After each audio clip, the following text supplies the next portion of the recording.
What is going on there, Vendetta Maniacs? It is I, Brian Tan, the host of the Tanndemonium Sports Show here on Vendetta Sports Media. And with me, as always, is my co-host, my buddy, my pal, the guy that drinks Dr. Pepper in a wine glass, Mr. Classy himself, Jackson Law. Jackson, how the hell are you?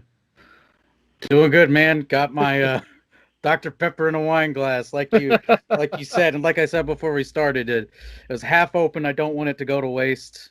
I don't drink too much Dr. Pepper, but the people that I play D&D with do. So That's cool. Hey, you're just being a classy broad. That's cool. I dig it. yeah, pinky out, you know.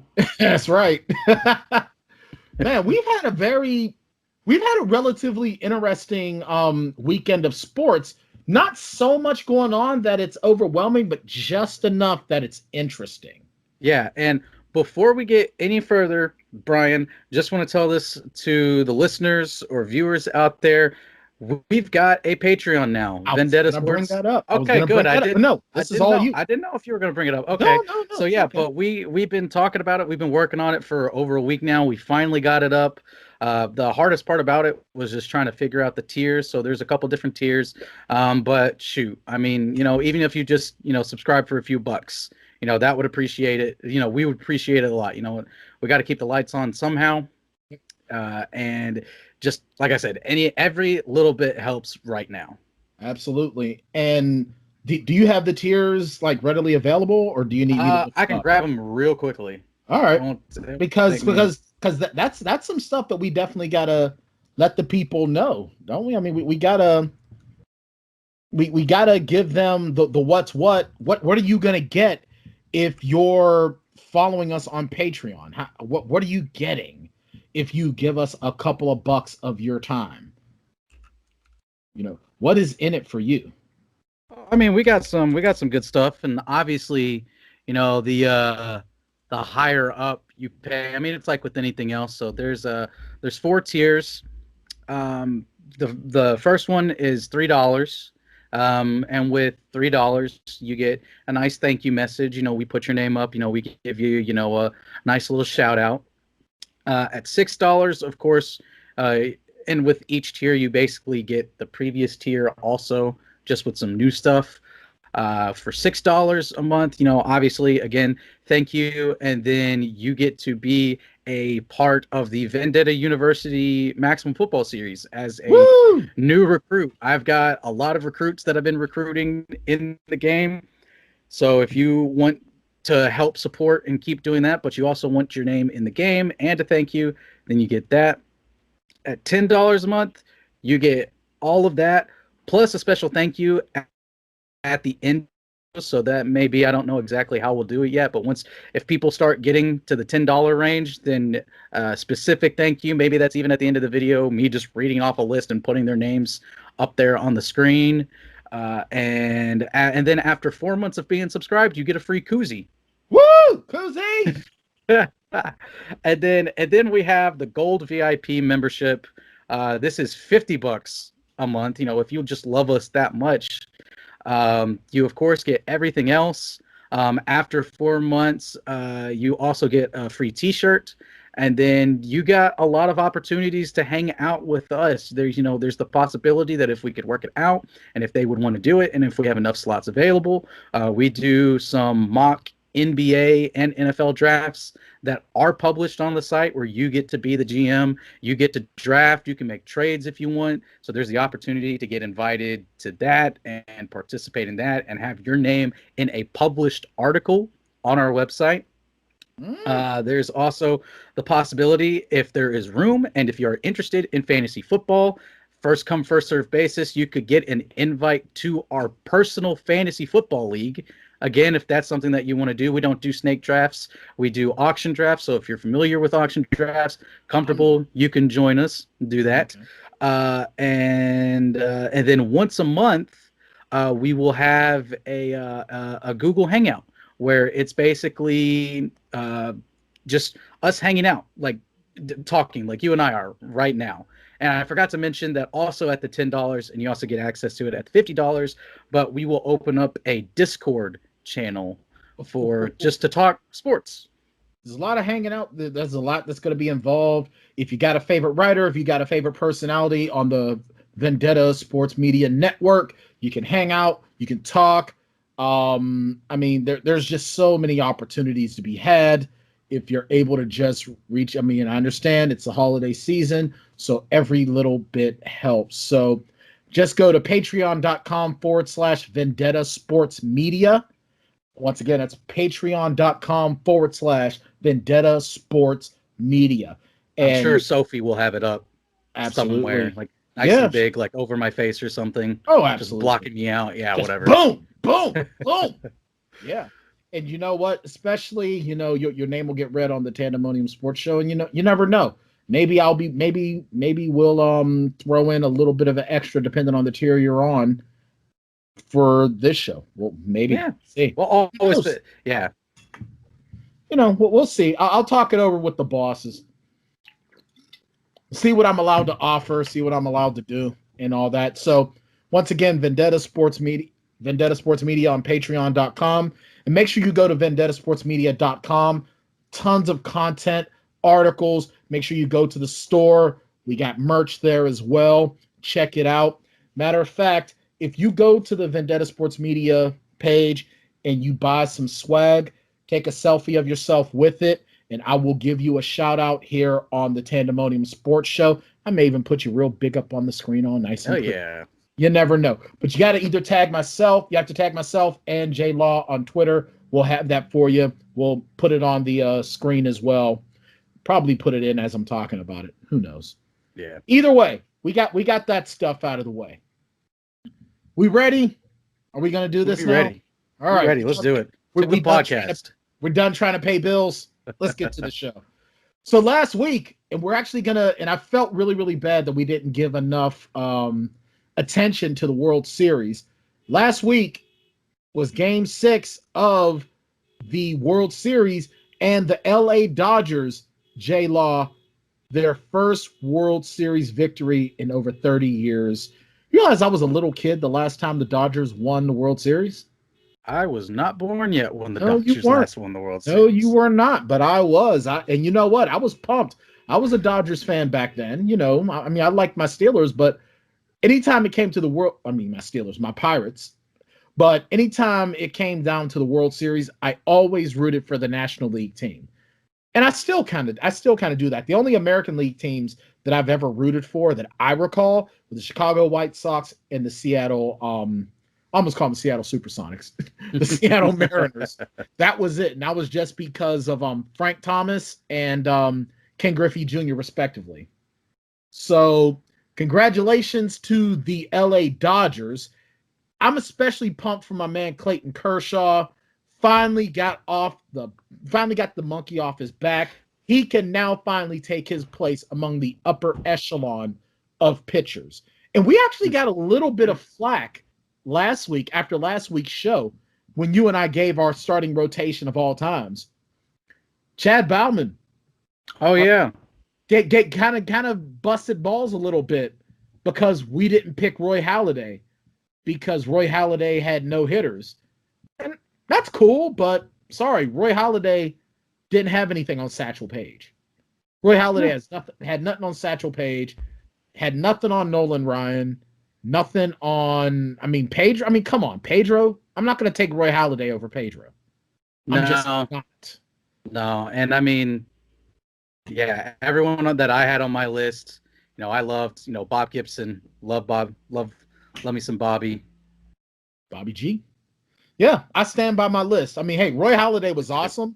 Maybe, you know what? Fine. I'll have Roy Halladay as my long reliever. How's that? If any of my starters aren't able to make it past the second or third inning, then I'll throw Roy Halladay in. There you go. Does that make you feel better there? Does that work for you, Chad? Chad, I think Chad was hitting the sauce a little bit that night too. Yeah, a little bit. Chad's showing the back in my day. Meanwhile, this comes from the guy that picked Satchel Paige as in his starting rotation. Satchel Paige and Nolan Ryan in his starting rotation. like I'm pretty sure like me and maybe Trey, or probably not even Trey, were the only people that were alive when Nolan Ryan was pitching. I know you weren't alive when I wasn't. A quick but it's baseball related story. I almost literally ran into Nolan Ryan in Texas. Oh, really? Yeah. So I think it was 2011 or 2012. I can't remember exactly, but it was the last time the Arkansas Razorbacks were any good, and they had gotten an invitation to the Cotton Bowl. So myself, my dad, a friend, and my grandpa, we all went down to Jerry World together, and the path that we had to walk by, we walked by where the Rangers played at. Older, kind of a bit of a larger gentleman that was holding a jersey was looking really angry, and I mean, he walked right in between my dad and I, and we're packed in there like sardines. This is the pre-COVID days where, you're walking in a crowd and, you don't have to be 6 feet apart. You're like that far apart from each other.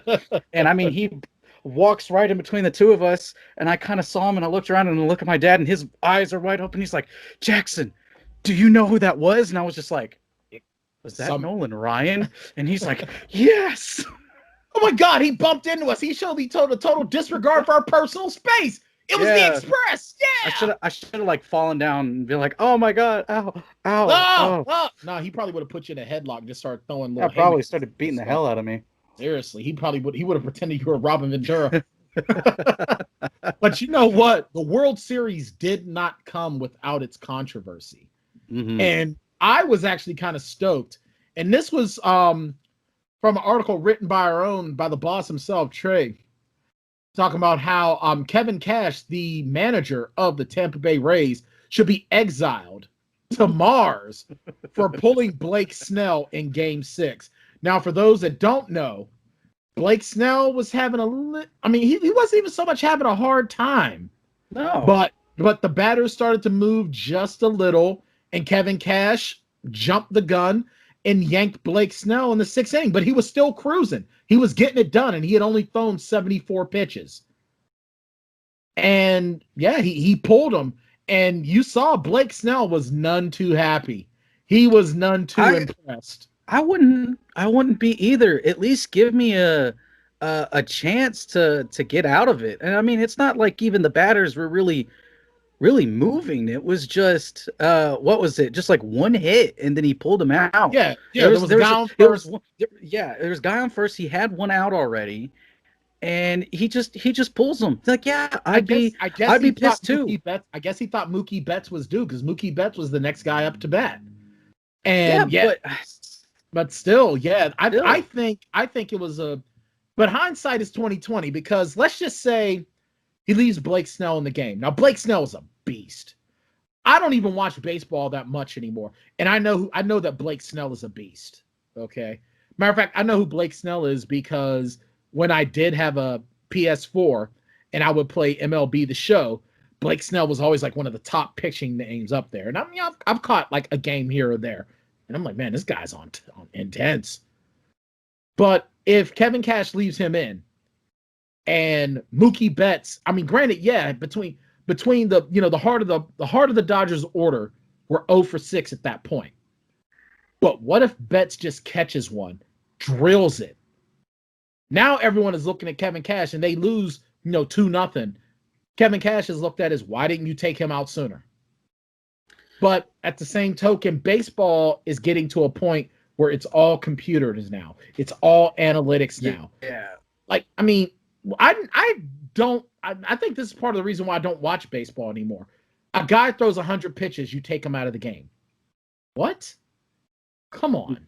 No, this is definitely a situation where you ride or die with your ace. You give him a chance to figure it out. And I listened to That's Some Cheese. I think it was an episode of That's Some Cheese where Trey and then fellow Vendetta writer Anthony, they were talking about like this game, and they were talking about analytics. And as great of a movie as Moneyball is, analytics are starting to ruin sports. Yeah. Because like Trey and Anthony were talking about, you're going into a game knowing that you're going to pull your pitcher after like in the 6th inning, and like you don't know what's going to happen.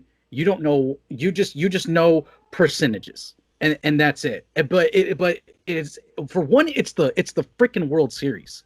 So Right. you can't That's what treat another game. should That is the one time where yeah, your ace gives up one hit. It's a single. There's a man on first. You've already got one out. He's a smart enough guy. He's a good enough pitcher. He's going to get that guy to force a ground ball and maybe get a double play, or he'll pop up, he'll strike him out. He's going to get the outs and he can get out of the inning. That's why he's your ace. Exactly.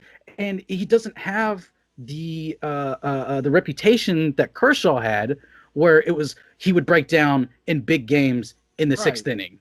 Blake Snell is a beast. He's a beast. Why wouldn't you leave? Like, are you going to take Verlander out in the sixth? No, I sure as hell wouldn't. Like, I just, and honestly, I think this is why I'm starting to hate baseball. I really do. This is why I'm starting to hate baseball, because baseball is the one. I used to love baseball because baseball was the only sport where they didn't have a timer, and it was like chess. It was athletic chess. You had to be one move ahead of the other guy. And there was a lot of and it always was a one-on-one contest between the pitcher and the batter. It didn't become a team contest until the batter made contact with the ball.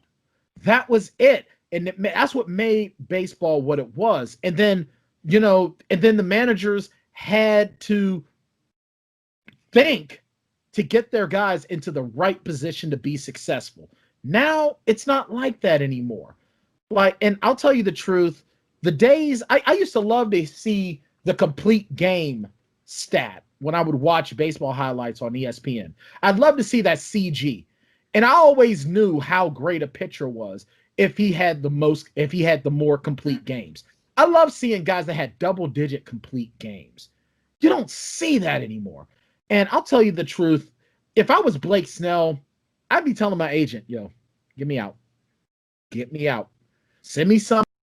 Yeah. I'm gonna get a lot of money, but I'm gonna be able to play. And so my baseball history is kind of fuzzy, but Steven Strasburg, he's the ace for Washington, right? That is correct, unless he got moved. Yeah, okay. I want to say it was him, but it was way back early in his career, and I believe it was Steven Strasburg. I could 100% be wrong about this, and Trey or someone else is screaming that I'm a huge idiot because I'm getting the name wrong or I'm getting the person wrong. But someone had a serious, but if it was Steven Strasburg, and I want to say it was, had a fairly bad injury his rookie or second season in the league. Early on in his career, he did have Tommy John. Early in his career, and it was, and the Nationals were making a push. They were one of the best teams in the league at that time, and they pulled him. I don't think they played him the entirety of the playoffs, and they ended up falling short of their goal of getting a World Series, with the thinking being, maybe we'll be back. We're going to save him and prolong his career. But that's different.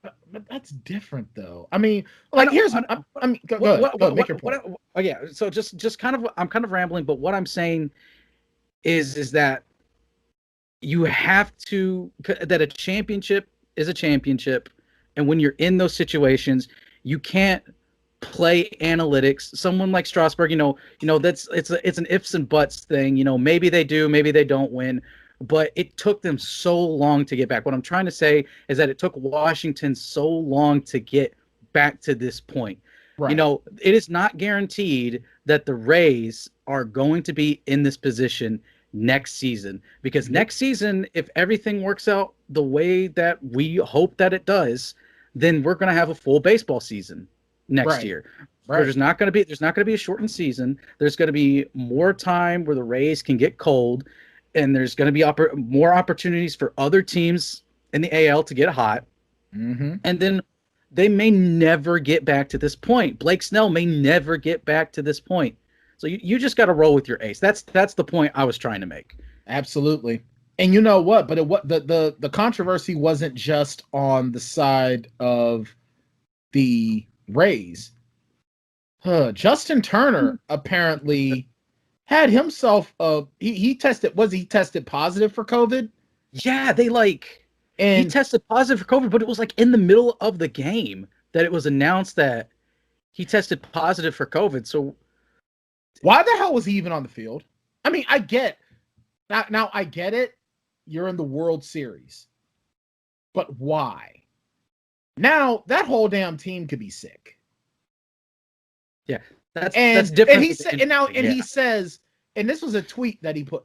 Thanks to everyone reaching out. I feel great. No symptoms at all. Just experience every emotion you could possibly imagine. Can't believe I couldn't be out there to celebrate with my guys. So proud of this team. And I'm like, shut up. If you got COVID, you shouldn't be out there on the field. Yeah, and he said that he wasn't out there to celebrate with them, didn't he? There's reports. He did. Yeah. He apparently just said "screw you" to the security guards and just waltzed back onto the field. Well, he was taken out of the game. He came back, but then he came back on the field to celebrate. No, if you find out that you've got COVID, you get off the field, you get out of there as quickly as possible, and you take your ass home and you quarantine. And the cleaning crew goes into the locker room, into the clubhouse, and they clean that shit down. I mean, and then he's out there and he didn't have his mask. What an asshole. What an absolute dickbag. What a dickhole. And here's the thing. I know a lot of people are like, I mean, I've got a special little thing with me on COVID. My mother had COVID over the summer. And I still say to this day, the only reason why my mother recovered is because she hated her doctor. She hated the nurses. She hated the hospital. She just wanted to go home. And her hate willed her body. And plus, they were doing it at the time. It was experimental treatment. They were giving her the platelets of people that had COVID. So, but I mean, COVID is not a joke. I mean, they just announced that some 13-year-old kid just died of COVID. COVID ain't going away. And I mean, I know all these people out here that are like, yeah, well, bruh, and yeah. And like, that's what it sounds like to me. Every time someone tries to have an argument against social distancing or against wearing a mask or anything like that, I just hear, yeah, and yeah, and yeah, I want to do what I want to do. Everyone fears a T-Rex. Like, that's what I hear.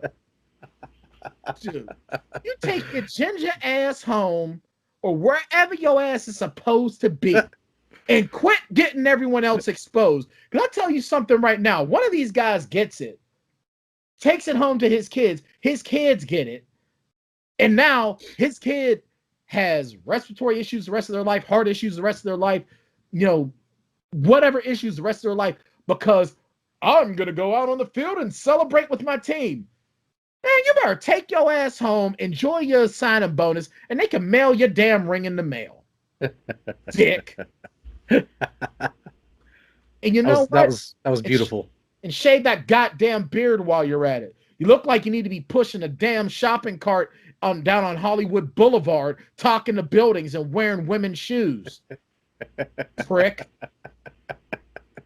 Shave your goddamn beard. Well, that's how I feel about Justin Turner. Yeah, tell us how you really feel, Brian. You know what? And you know something else? That's some super villain shit. To know you got something and then go around, that's just like,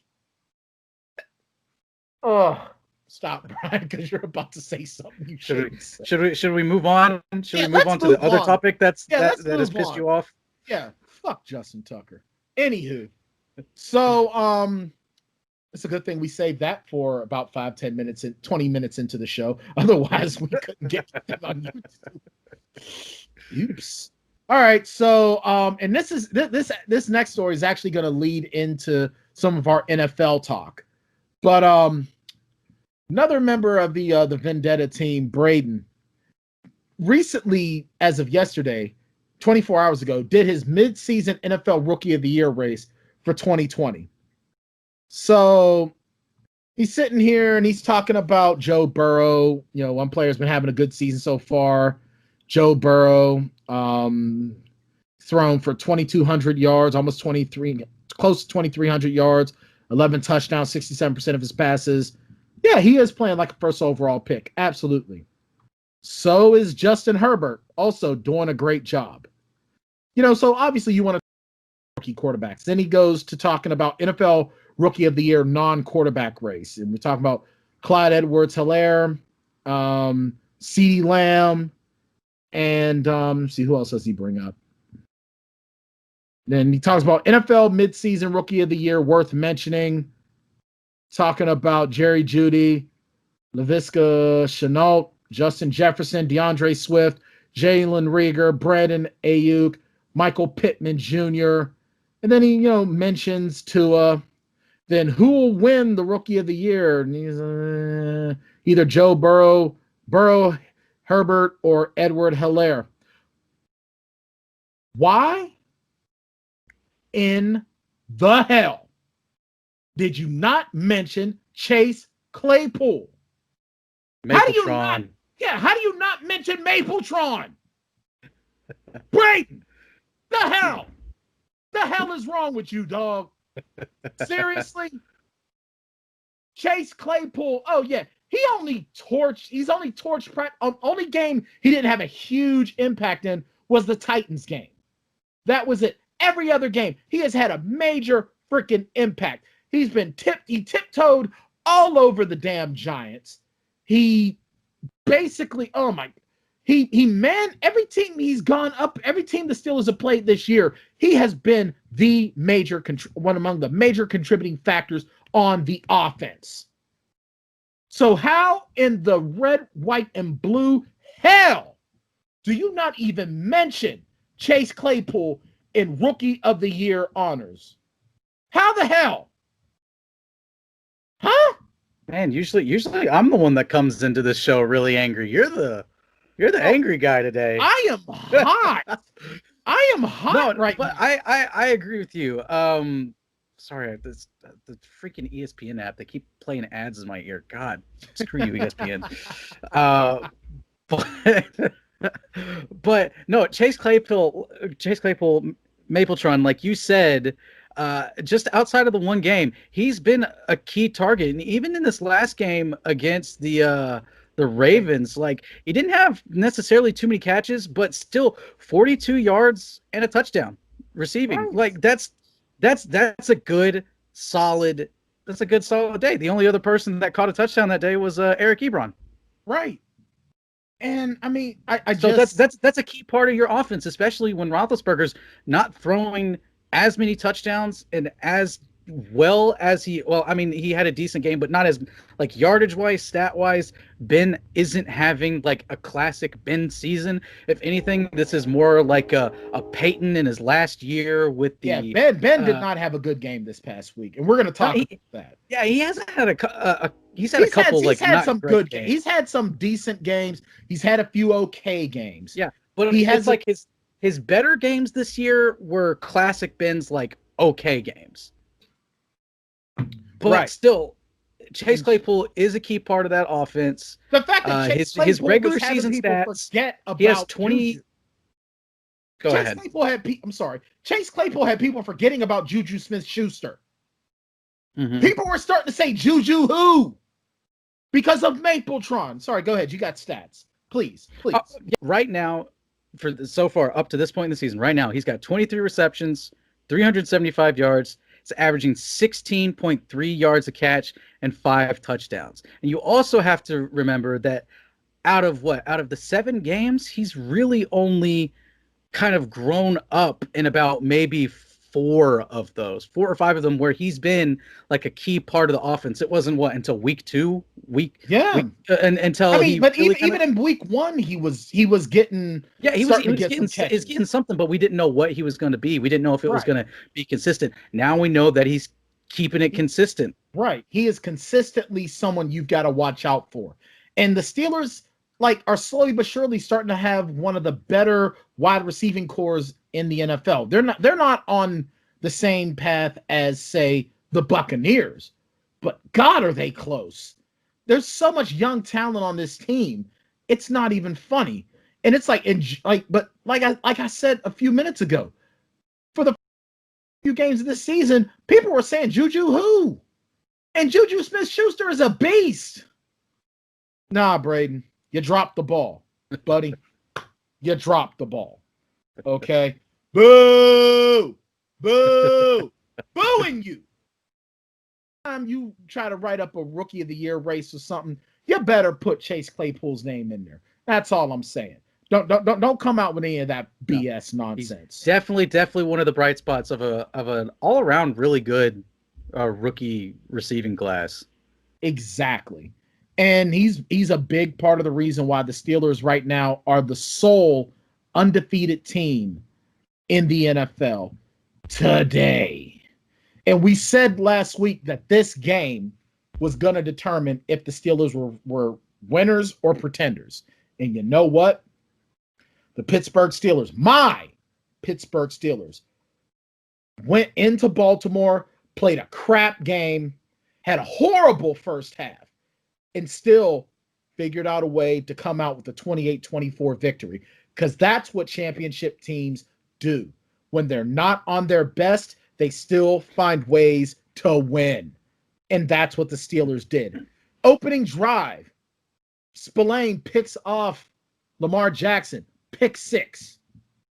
This is a guy that when Devin Bush went down, me included, was like, oh crap.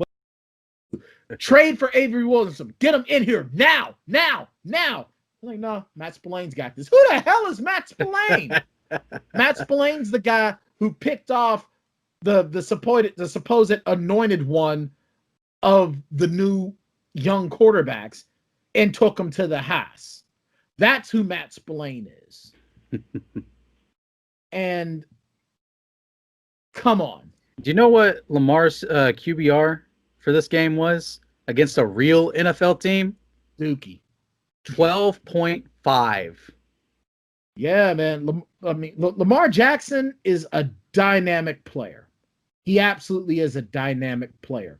The problem is that when it comes time to deliver in real games, he doesn't do it. All right. He was picked off like last year when the Steelers lost to the Ravens in OT. That was because Juju fumbled and Justin Tucker sealed the game. He was made to look foolish last year. And then he just, like Lamar Jackson, I'm not saying he's not a dynamic player. He's a good player, but he's got a lot of work to do to become an elite NFL passer. And honestly, I would like for him to become an elite NFL passer. I would. I love it when the Steelers have real competition in their division, because when they're good, they play better when they've got real competition, and it makes those games interesting.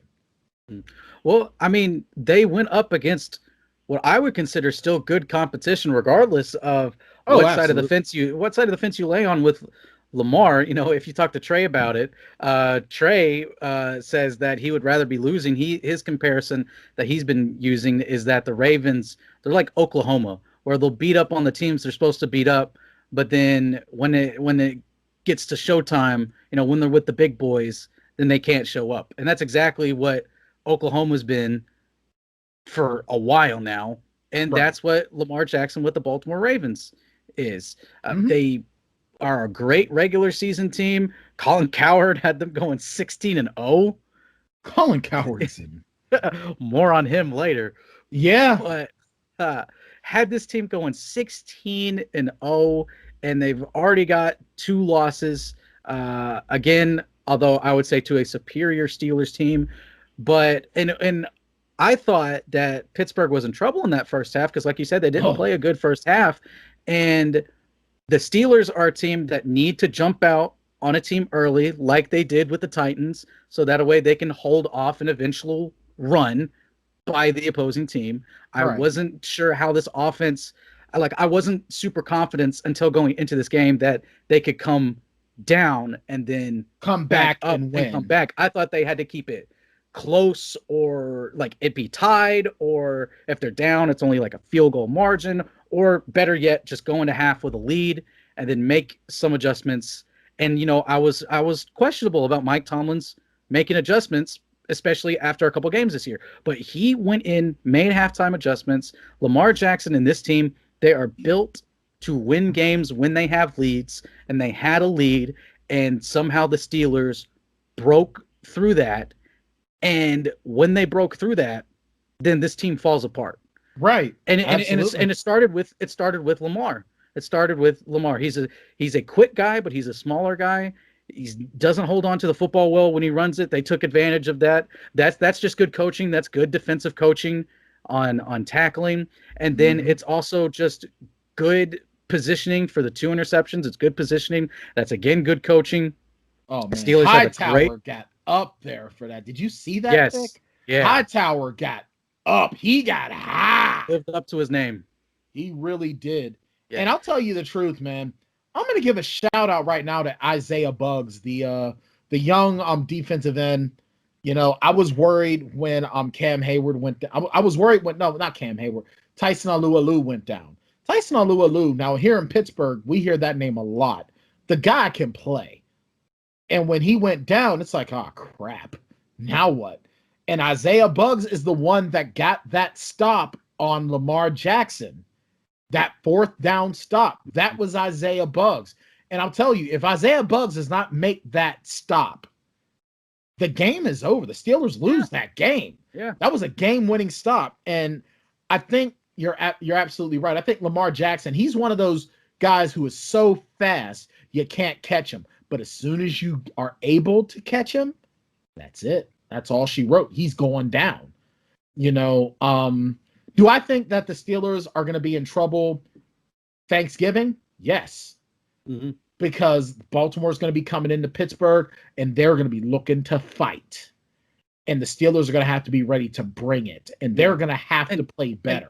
I'm expecting the Steelers to lose at some point. You know, I don't think... Oh, they are. I don't think anybody has got the Steelers being the next Miami Dolphins and they are not running the table. The Steelers are not going 16-0. There's too many injuries on that team right now on the defensive end of the ball. Ben, I'm still sort of nervous about. Like, he's making the throws. He's kind of crisp, but at the same token, he's an older guy now. He's on the wrong side of 30 right now, and there's no one behind him. Now, they did just pick up Avery Williamson, so maybe that can help shore up the defense a little. Maybe, but the problem is Avery Williamson, Matt Spillane. Is it Matt or I can't? Yeah, I think it's Matt Spillane. And Vince Williams. They are not Devin Bush. Devin Bush can do it all back there. He can cover people. He can lay the hits. He can run down. Like Devin Bush is the prototypical middle linebacker that you need. He can cover your wide receivers. He can cover your tight ends. He can chase down your running backs, and he can chase down your quarterbacks. He can do it all. These other guys, they do a good job. Matt Spillane is probably the outworker. He outworks people, but he's Rudy. Rudy may work his ass off, but he's not the superior athlete. Right. And Vince Williams, he is not good at covering people. Look at some of those plays where Lamar Jackson is throwing touchdowns. And I don't get why the hell is Lamar Jackson throwing the football anyway. The Ravens ran all over this Steelers defense in the first half. Ran all over them. When you look at the stat sheets, the Steelers should have lost this game. But they found a way to pull it out. That's how winning is done. Ever since Ingram has been out, J.K. Dobbins has looked amazing at running back. And he's good. He averaged almost 8 yards a carry. Yes. He's good. And it's amazing to me, and it shows a lot of problems with Baltimore right now, where in pretty much every statistical category, they beat out the Steelers, and they still lost. Yeah. And and for Steelers fans, so especially you and Scott on the site, that should make you guys feel good. Oh yeah. Because you got beat in almost every statistical category, and you found a way to win. And that's why I think Pittsburgh is dangerous. I still feel like the Chiefs are the team to beat, not just because they're the defending Super Bowl champs, and I am the kind of guy that if a team pretty much runs back the same that it was last year, then that person is automatically the team to beat. But the Chiefs are legitimately good. It's the freaking Chiefs. It's the Chiefs. They've got the true like thing in Patrick Mahomes, the true leader of all the young quarterbacks in the league right now, who is like having kind of a quiet season. It's a quietly but good he's season. Still getting it. But he's still getting it done. He's still getting it done. Yeah, and yeah, I know they've lost already this season, but they've lost one game. But that was a competitive game. That was a competitive game. Yeah, and the Chiefs did to the Jets what they are supposed to do. He threw for 5 touchdowns. He threw all over the Jets like they were playing sandlot ball. But I mean, wow. What makes the Steelers dangerous, just to get back to my point, is that they are definitely a team that approaches it at 1 week at a time. You know, the saying "any given Sunday" is that for a reason, because it's the same reason why the Chiefs have one loss right now. They are the far superior team than the Raiders.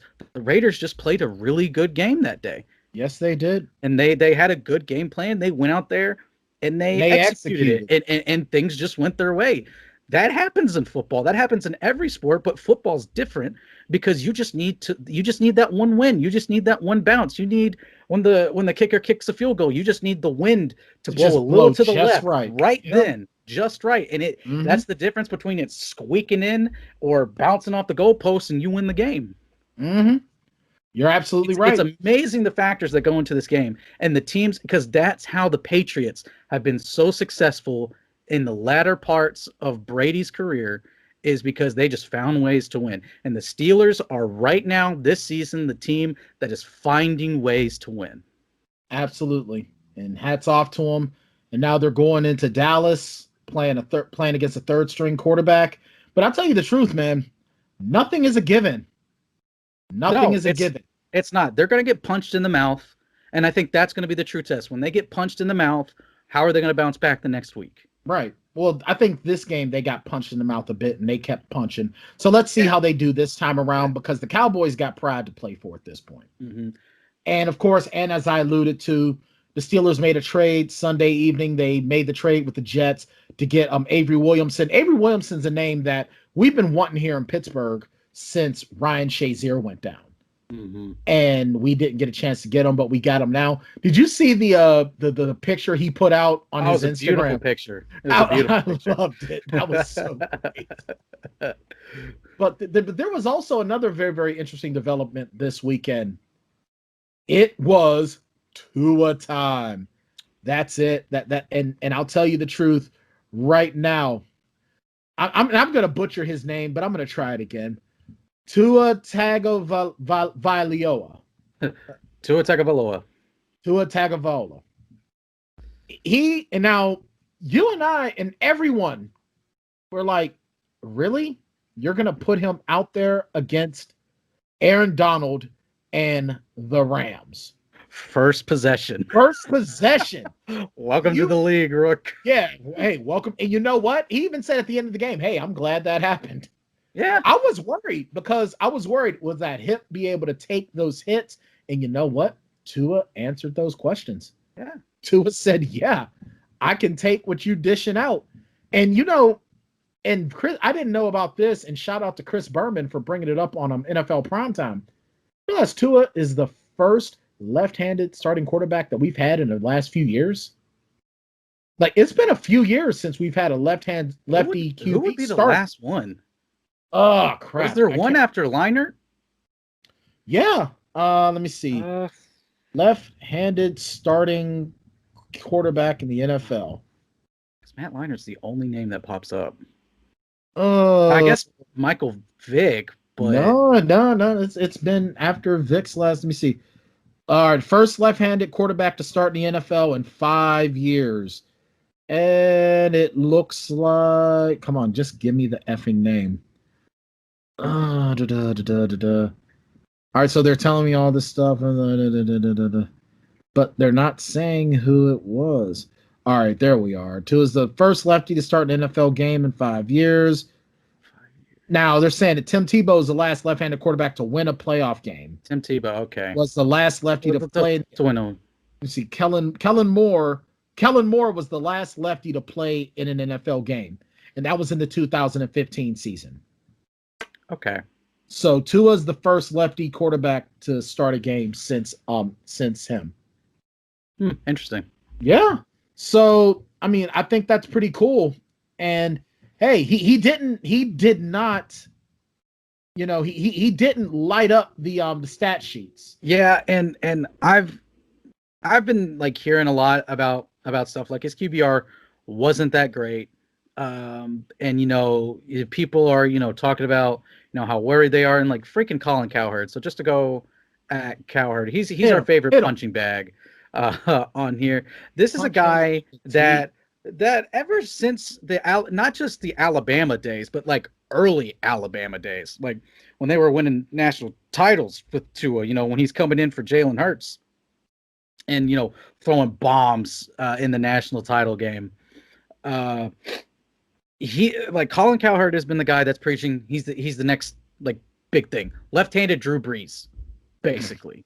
is and just like talking up all this hype the week before his first start. I think it was even like the Thursday or Friday before, or maybe the Wednesday, just whenever. It was before the week of Tua's first start. He's just like, I have an epiphany. Tua's not going to work out in the league. And that was it. And literally everything that he said that how Tua was going to work, literally at the last second, just backtracks on all of it. And then Tua has a bad game. I was expecting Tua to have a bad game. I did a piece about grading his performance, and I gave him a C-. I gave him a passing grade. And there's only two reasons why I gave him the passing grade. One is because his team won. Yep. And two, which that was more of the defense and the team, and we could talk a little bit more about that here in a second. But the second one is that after that early turnover, he took care of the ball. He didn't have a great game, but at least he didn't turn it over. He wasn't doing what Jared Goff was doing and had 4 turnovers, 2 interceptions and 2 fumbles.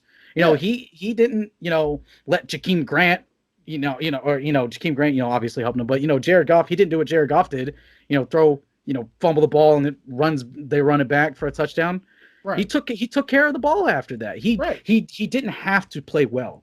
Is what I'm saying. All he had to do was not lose the game. All he had to do was not lose the game. And he didn't do that. And that's all I could have asked for him. Right. 1 fumble, that's it. But he threw a touchdown pass, 12 of 22 for 93 yards. Yeah, is it a good game? Not even a little. It's a gross game. But you know what? He played well enough for his team to win.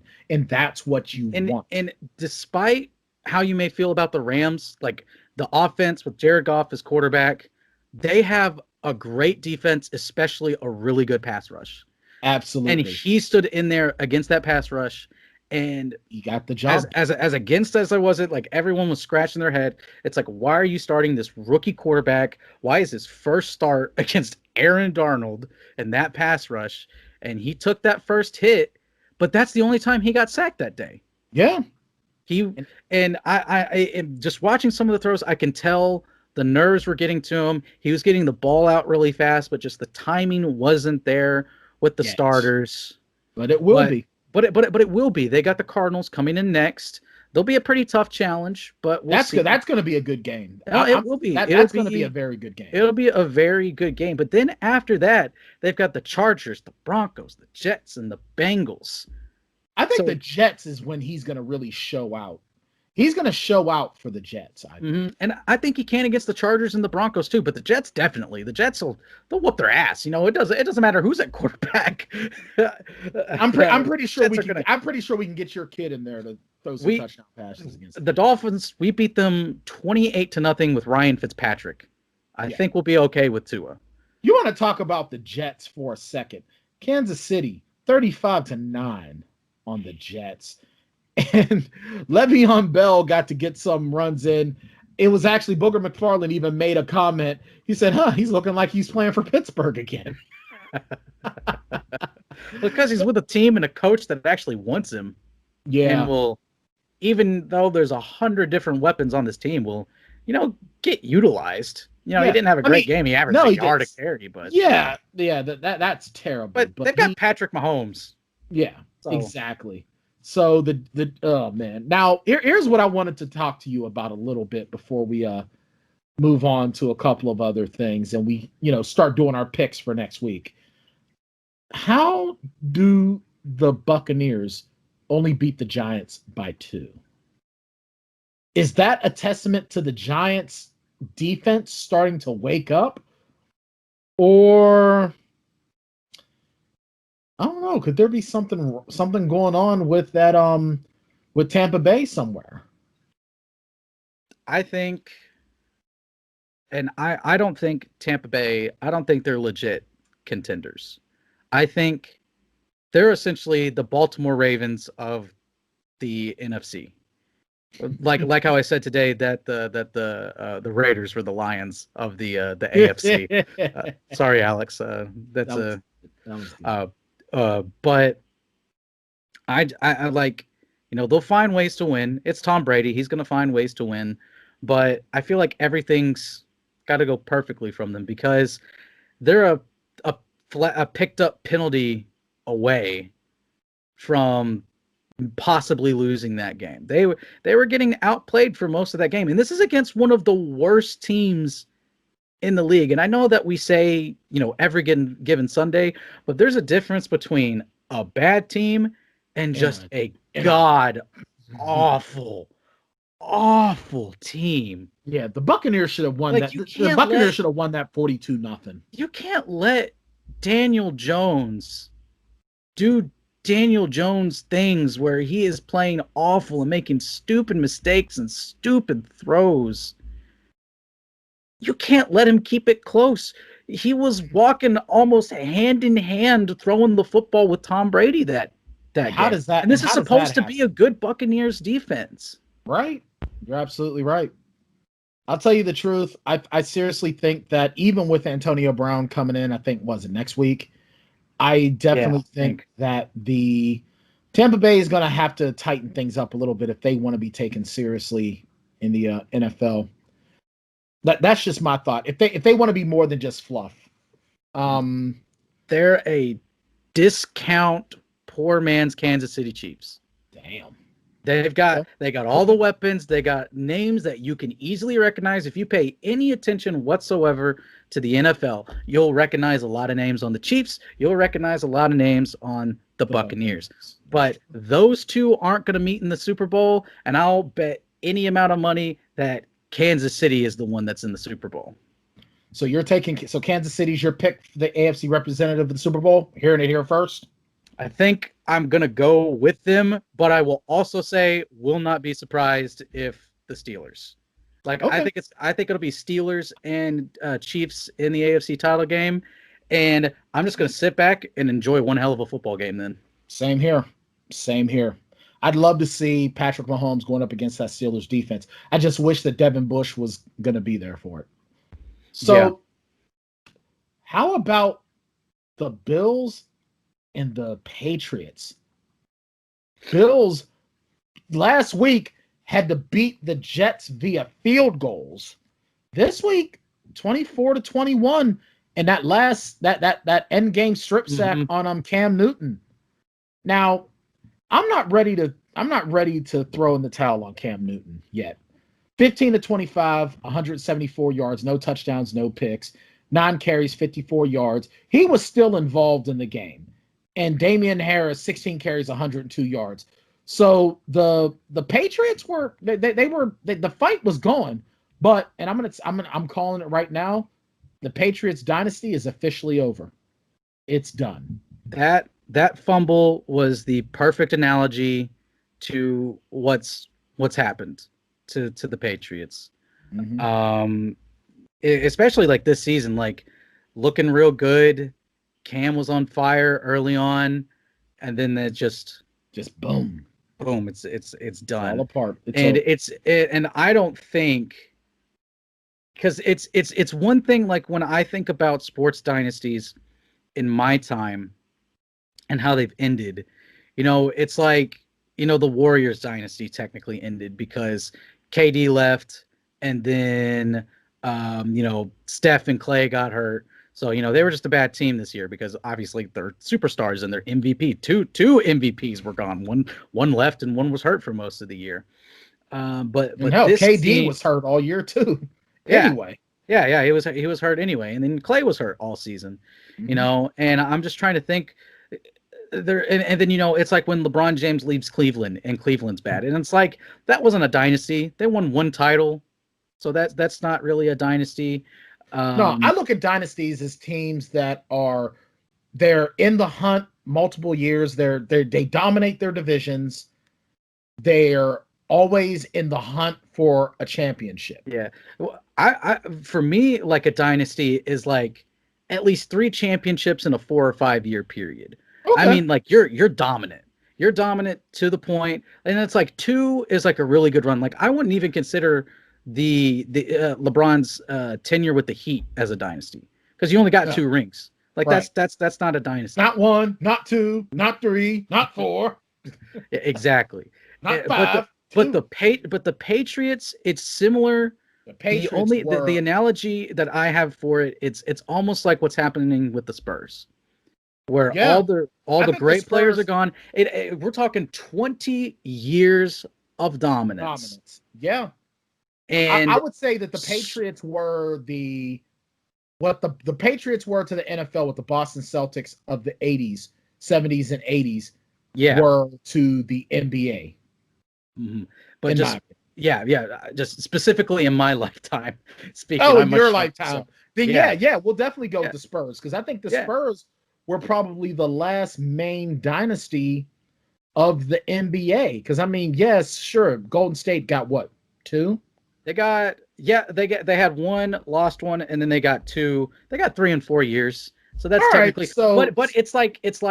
But they added KD, so it's really weird. I'd still call it a dynasty. I mean, just from a team's perspective. But I would say that I'd call them. I'd say they're a dynasty, but they're not a dynasty on the level of say what the Spurs were or what the Bulls were. Agreed. Just because they won 73 games doesn't mean a damn thing.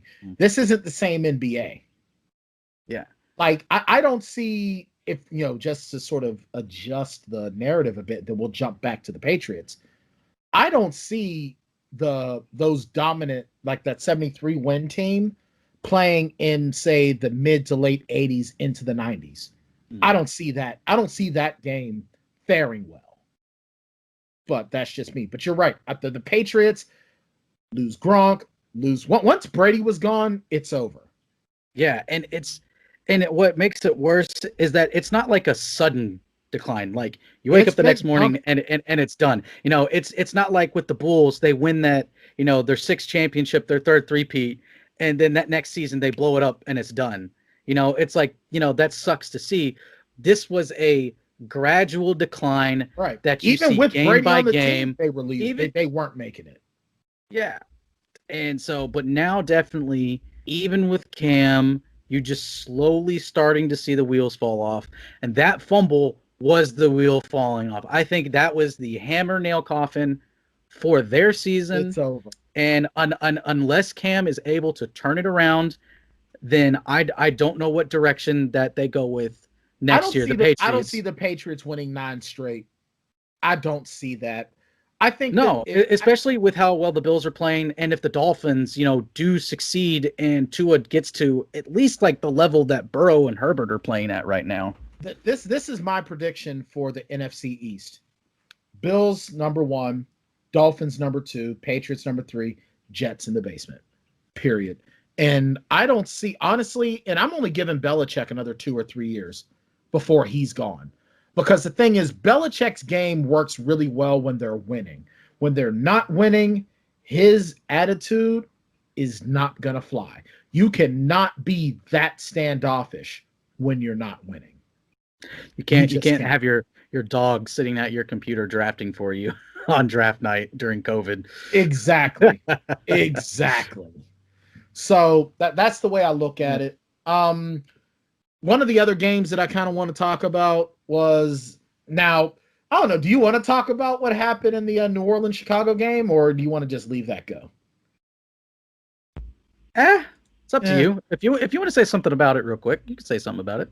You don't put your hands in another man's mouth to pop his mouth guard out of his grill. You don't do that.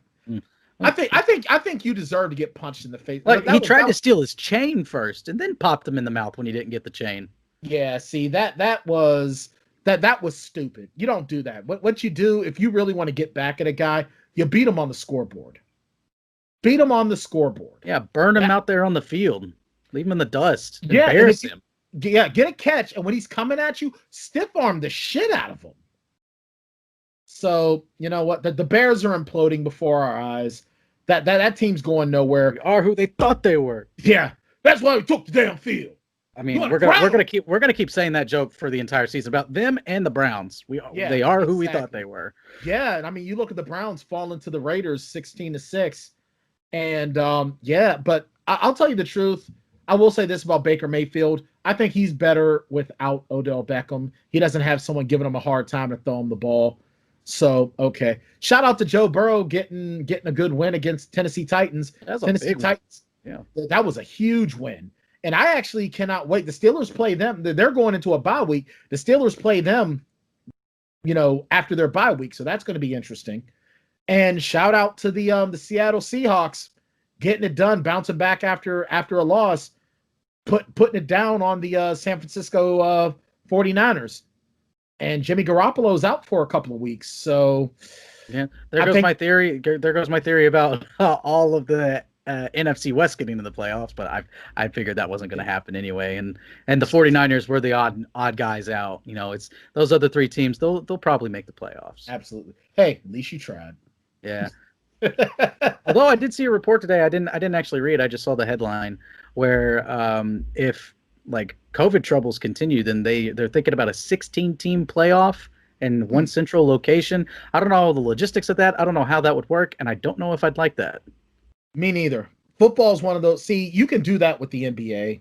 You can do that with baseball. You can't do that with football. No. You can't have teams playing in a city where no one gives a shit. Especially when it's like the personnel for one team is in the hundreds. Exactly. For players and staff and but at the same token, the sideline. But at the same token, if that's the only way that we get our NFL postseason, I'll take it. Yeah, I mean, sometimes you just got to deal with it. You got to take it for what it is. So, let's see. Philadelphia actually won one. It's the Cowboys. So. It's the Cowboys, so who cares? So, I mean, that's about it. I mean, we've got no other real sports going on. That's about it. I don't know. You don't follow wrestling at all, do you? You don't follow wrestling. Not really. You're not a wrestling guy. All right. So how's things going with Vendetta U? Did I have any more big games? How am I doing? Yeah, you're doing good. I gotta get caught up on that series. Yeah, you do, bro. I just recorded another series, another episode. You did pretty good in it too. So and then I go over at the very end. I go over the season stats, so you'll get to see your mid-season stats halfway through the season. Trying to hurry up and grind it out. We got other stuff planned for the channel, so stay tuned. Yeah, absolutely. Matter of fact, I started playing a little bit more as well. Because thanks to your advice on it, I'm picking up on it, and I'll tell you the truth, man. We're talking about Maximum Football 2020. If you haven't picked up Maximum Football 2020, you should. Yeah, okay. The presentation isn't all that great, yeah, and there's a lot of stuff. There's a lot of problems. There's problems. There's like some AI troubles. Like they call timeouts at weird times where it's like 20 seconds left in the half. And they fail to convert on third down, so they call a timeout and they punt it. Doesn't make much sense to me. Yeah, but it's still a fun game when you can really get it. It's going to take you a little bit to get into it. My suggestion, and JLaw, tell me what you think of this. Play 5-minute quarters. That's probably the best way you're going to have the most fun with the game. And hopefully next year, hopefully with 2021. We get a little bit better interface. We can get some better things with the recruitment. But the recruiting for me is probably the most fun of the game. Yeah. Trying to recruit these guys. I hope they can do a little bit more with it with the next game. Yeah, I think in their Discord, I'm not a part of their Discord, but just from like what other people have said. I don't pay attention. because I'm not really a Discord guy. Yeah, I think they said just like the next gen version, like a lot of people complaining about the graphics. They're like, well, it's because it's expensive to do next gen. They're focusing on next gen for the next iteration, and they're going to add a lot of stuff to it, I think. So hopefully with the next gen consoles on the way and the next, they have a year to work on the game in a next gen system, that they'll be able to, do better with a lot of that stuff. And if anything, it will satisfy your need, you missing the college experience. And if you just want that recruiting, aspect, then you 100% could just play the game. You could sim all the games and just do the recruitment. The recruiting is fun. I just get tired of the same responses by guys. Yep. Sorry, I have to take my cat to the vet. Or my mom's calling me. I'm gonna go order a pizza. Yeah, but you can keep talking. Yeah. Yeah. See, now here's the thing. I think that if a player says something like that to you, you should just cut recruitment of them completely. Because I don't think if you're one of the top choices for that player, they're not gonna say that. And I think that, if I were running that game, this is what I would do. If you're able to get yourself on these kids' radar, then that should up your time talking to them. You can talk to them about some more stuff, and then they're like, all right, I'm done. I don't want to talk no more, blah, blah, blah. Stuff like that. But yeah. I mean, it's fun. Check it out. Like I said, if you're looking for great graphics, you're not going to find it. But if you want a fun game, and if you want the last great college game, and you don't want to go and buy a classic console, pick up Maximum Football 2020. Yeah. And just real quickly, the recruitment is really in depth. It's deep. It really is. Because it took me a while. It took me a couple weeks in my season to really figure it out, because there's what your school is good at, and then what interests them, and then to what level it is in importance to them, from very low to elite. Yeah. And depending on what you have, you can hard sell or soft sell. And, if you kind of tick them off, then you lose a tiny sliver, because there's there's a big bar. It's red, orange, and green. And it's you got to get them all the way to the green. And then hopefully they'll commit, you'll hard sell or soft sell them or something. And you just hit the right combination. And they'll say, I'm sold. Yeah. But there's one recruit for 3 weeks. I've had him all the way over, but he always hangs up on me. So it's I just can't get him to commit. And I'll tell you the truth. The great thing about the game, though, is that it really goes back to, simulation football roots in a lot of ways. And so, yeah, if instead of just shelling out the money to get a classic console and get the game, spend $30, pick it up. We're big on it here at Vendetta Sports Media. I feel like I can say that now. I can say that we here at Vendetta Sports Media. Yeah, because there's a couple of us that are really enjoying the game. And we got 2 series of it on YouTube, here on the YouTube channel. Yeah, go to Vendetta Sports Media. Go to our channel on YouTube. Tons of content there. You're obviously, if you're listening to this, you can watch us on Vendetta Sports Media's on our YouTube page, on our YouTube channel. So many different shows that are going on there. That's where you can actually check out JLaw's his Vendetta U series. Now, did you create this? You created the school from the ground up, correct? Yeah. You're able to create a school out of nothing and build it up that way? Yeah, well, so all the schools are customizable. So I just picked a random school and decided to axe them and turn them into Vendetta University.